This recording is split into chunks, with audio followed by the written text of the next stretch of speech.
Yeah. Like to think they're like, dude, I could have avoided this by fucking 4 years, and now I'm here. Yeah. Like they're That like, I happened just lived twice. through this shit twice. Hello, baseball fans, and That's welcome so to an insane. AL West matchup on the show. It's the Seattle Mariners and the Los Angeles Angels. John Shambi on play-by-play, Chris Singleton providing the color, and Singy, we're into the final. L take for them falling for it. All set to go. Here's Adam Frazier. Here comes the pitch. Fought off foul.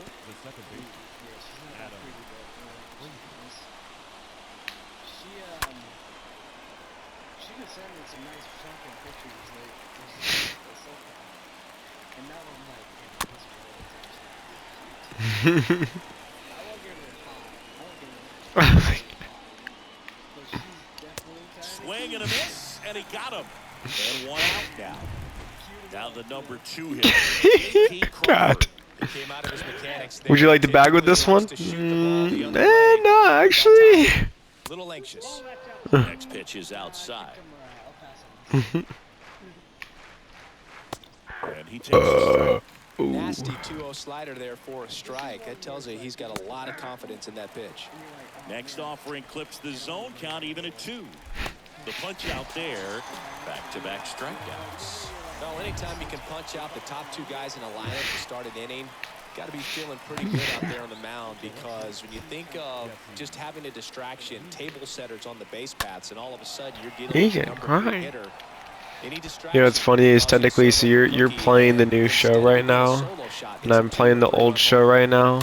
So technically, it's like you're playing spring training and I'm playing in the WBC because my games don't matter. Strikes out the side to begin the game. What a start. spring training. Yeah, no.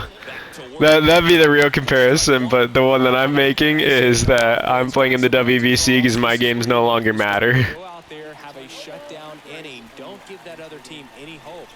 You just hope that he can get through this inning, get the bats back up there while they're hot. On the ground. One up, one down. Whoppers. Arm side run and sink on that pitch right there. Got inside on him and got him to bounce into that out. It moves depending on the player's throwing stat. This is Kyle Lewis. I don't use the meter, I use a pure analog. The meter when you're playing on defense, like the shortstop throws the ball, meters to first, throw it in the green, and you're good. Yeah, no, I take 100 this week. It's a lot harder. Like, I've made a lot of throwing errors. And even when I feel like I finally got it, I don't have it. Oh, fucking Nolan Arenado just absolutely fucking dicked on this ball.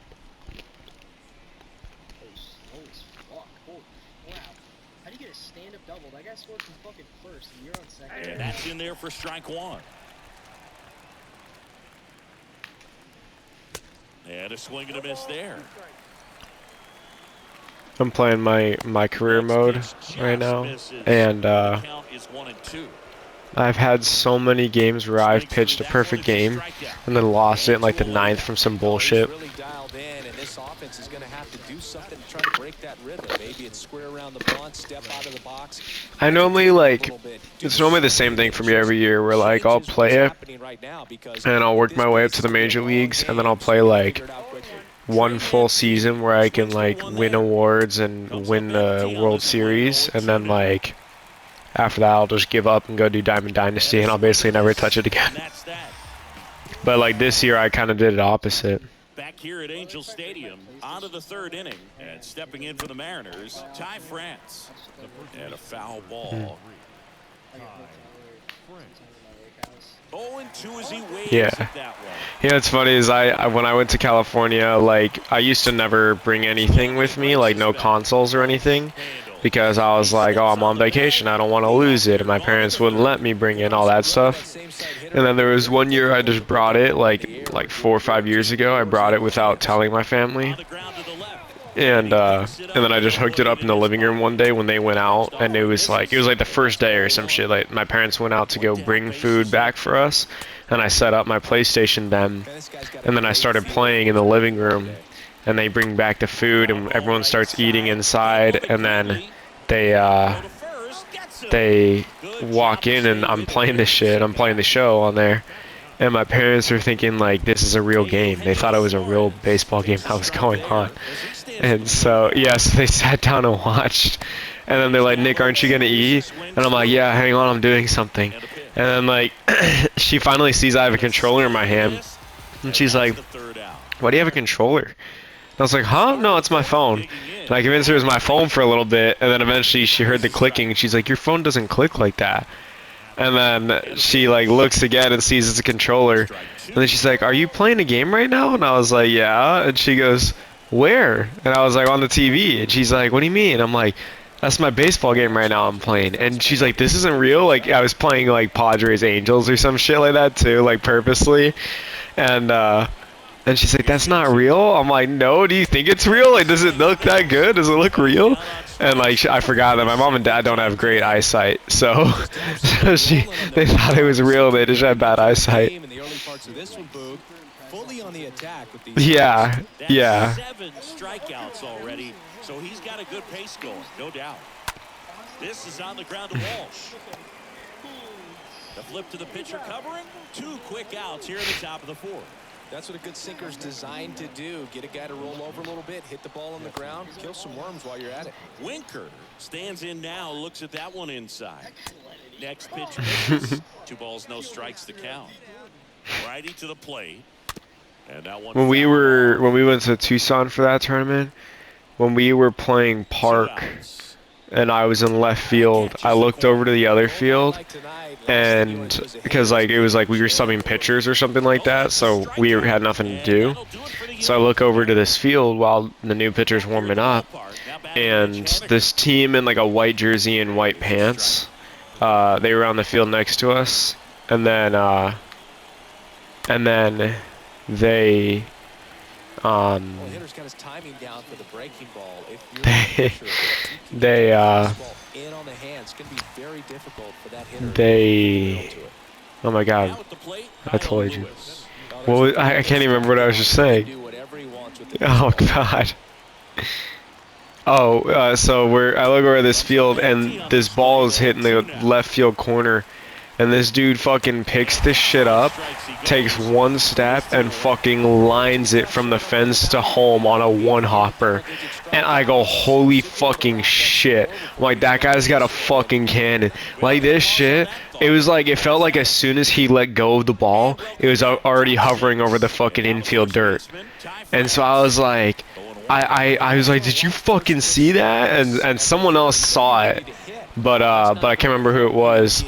But Lustig and Sergio were like, no, what happened? And I was like, this dude just fucking picked it up in the corner and lasered it to fucking home. And he got on a one hop, and this shit still like what my normal throw is. It was at that point like in 2 seconds, like over the infield dirt. So I was like, this dude threw one of the hardest fucking throws I've seen from left field. He wasn't even in right field. He was in fucking left field.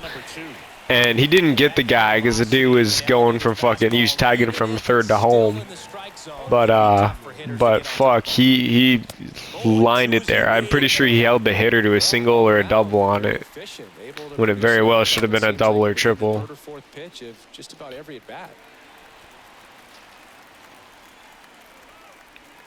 But I didn't know if we ended up playing that team or not because I had no clue who was on that field in the end. Swing and a miss, struck him out. So he's gotten. How many teams were there? I think there was like 10 or some shit, and we only played like 3. I'm pretty sure. I know there was at least like 6 to 8. You know, he's been so great today. Yeah. Yeah, because we couldn't like get a cage. Like there was like I think 5 or 6 cages. And like there would be like one team who would take up 2 cages, and then every other team would have like 1 or 2 cages. And so like we couldn't get in, or we'd ask a team and they'd be like, no, we got these 2, like shit like that. But there was always 2 teams playing in the stadium, and then there was always people like hitting, and then there'd be I think like morning games and afternoon games.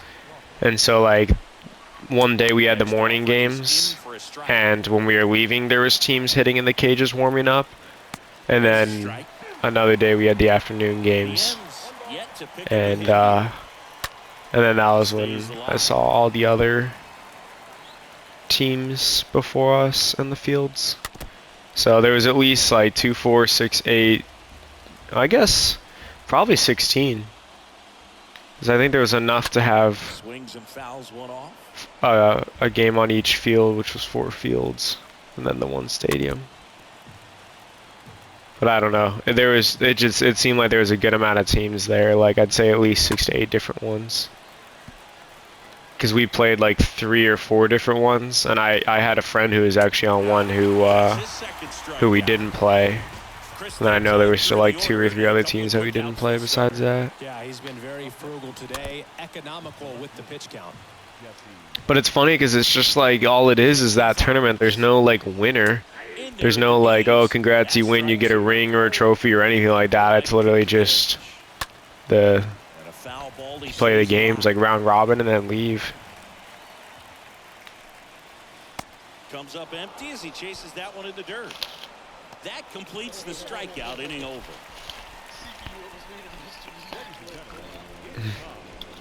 Tell you what though, we almost got shot in Tucson and in California. Because in Tucson, we finished our game that night that we were going to the hotel. Finished our last game, and the game took longer than expected. Like it wasn't supposed to go nearly. It was a doubleheader in the stadium, and it wasn't supposed to go as long as it did. And we finished like 30 to 45 minutes late, and then we go to the hotel, and we had to take a back road like route because there was caution tape on the route that maps told us to take, and so we get out of the van once we get in the parking lot of the hotel, and this caution tape goes like 2 streets over and includes our hotel. And so we get into the hotel, and then like there was kids who were going to the gas station because we didn't have any like drinks or anything like that for the next day, and and they said they asked the cops, like someone on our team asked the cops what was going on, and they said there was a shootout between these cops and like a robber or something like that, and they said they shot and killed the robber or some shit like that, whatever it was, and so now it's an active crime scene, so they had it cautioned off because of that, and they're like, yeah, it happened a little less than an hour ago, I guess. And so like because of the 45 minutes we got late, we didn't see that, but if we were there on time, that could have happened while we were in the hotel. So that happened in Tucson, and then when we were in Cali this last trip, we had what do you call it, it was me, Tarver, and JB in one room, and our room was like really hot when we first went in there, so Tarver opened the window, and then we were chilling that night. We went out, me and Tarver went out and went to the gas station to get a drink and some snacks. Oh, let's go, I should do a perfect game. Just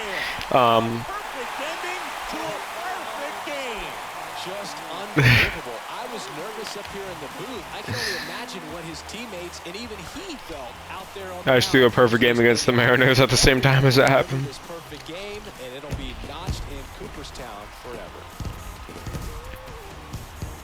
forever. Only 19 strikeouts, unacceptable.